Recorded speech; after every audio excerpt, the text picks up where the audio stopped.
Good morning. My name is Billy Novak, and I'm the Shellfish Constable for the town of Essex.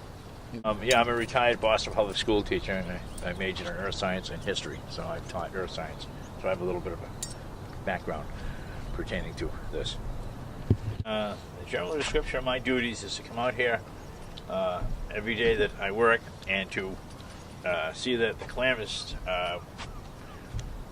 harvest their shellfish within the rules and regulations of the state and or the town regarding to amount harvested, size, and certain areas. There's certain areas that are open, certain areas that are closed. Some are seasonal, and they're called winter flats, and some are closed because of mild contamination.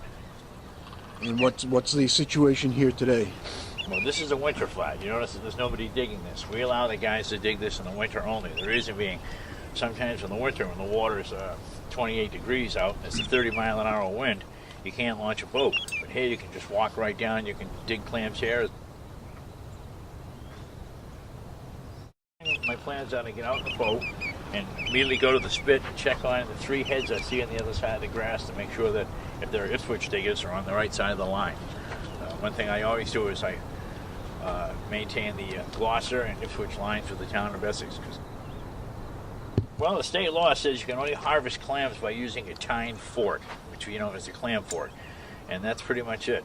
You have to harvest the clams have to be 2 inches in length or longer.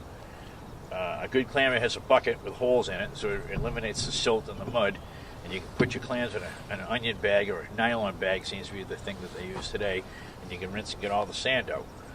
Each town has a different weight limit. I believe Gloucester is 200 pounds, Ipswich is 180, and Essex is 250, and that's your limit. If you have gentlemen that are really good clammers are getting their limit, the rest are getting like 180 to 200 pounds.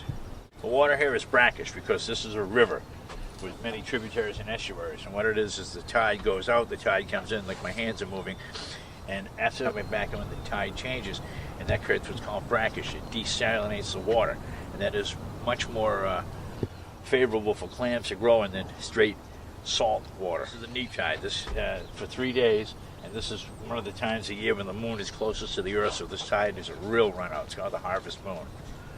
This is a 12-foot tide, which is 4 feet above normal, and also 4 feet below normal. It means if you're digging for razor clams, you can get razor clams this time of year because the tide here behind me goes out an extra 4 feet. We all know that the razor clams like to live in the mouths of deltas of little creeks right next to where the water is. So the clam sets himself up thinking that he's not going to be exposed, and then when the tide runs out the extra 4 feet for 3 days, the razor clams are exposed.